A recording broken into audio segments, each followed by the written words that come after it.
Dostlar, salam. Hər kəs bugün savaşdan danışır.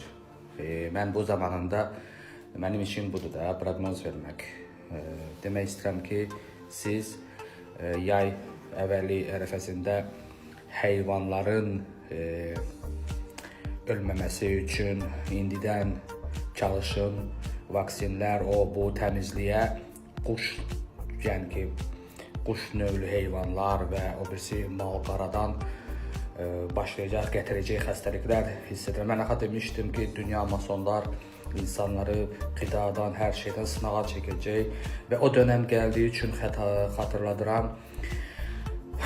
O çiyələk şey var ya, çərçə kimi quş şeylər, balaca, onların da çoxaltması, bu yaşıllıqları məhv etməsi, bu proseslər gələcək demişdim. Sonra sellər, daha çox böyük şəhərlərə sular qalxan, maşınlara aparacaq qədər sellər gələcək, hiss edirəm. Böyük keçmiş hansı ki çaylar, çuxurlar olubsa, oralara su təzədən gələn böyük sellərin gələcəyi, onun qabağını almaq şansları varsa, onu qabağı almaq üçün yolları göstərin, çalışın. Sonra zəlzələlər dönəmi gibi. Bu savaşları dünyacasına böyüdəndən sonra, hələ ki indi yox,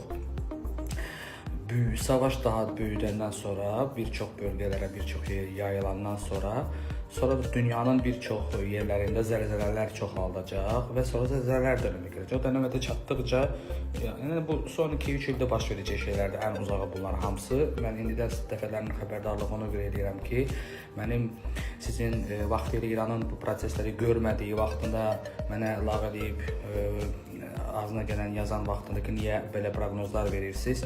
Mən bunları görürdüm deyə sizə deyirdim ki, bəlkə də qabaq almaq şansınız var deyə.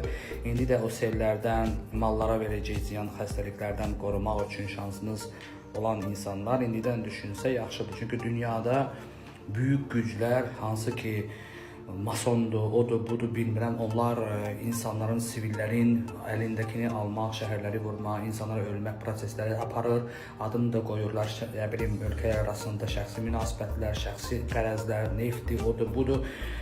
Nə oldu ya, neçə illər idi insan çoxalana qədər sakitçilik idi, insan çoxaldı, insan çoxalmağa doğru gedir, indi dayanmadan böyük savaşlar gətirirsiniz.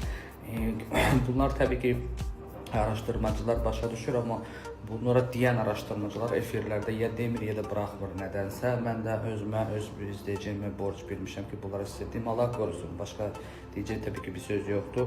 Heyvanların xəstəliklər gəlir, bu yay qabağı, martdan sonra aprel, may, heyvanların xəstəliklərinin qabağını alması üçün heyvanlar, fermerlərlə məşğul olan insanlar indidən çalışsan yaxşı olar, Allah qorusun. Bir də sellər gəlir, böyük sellər.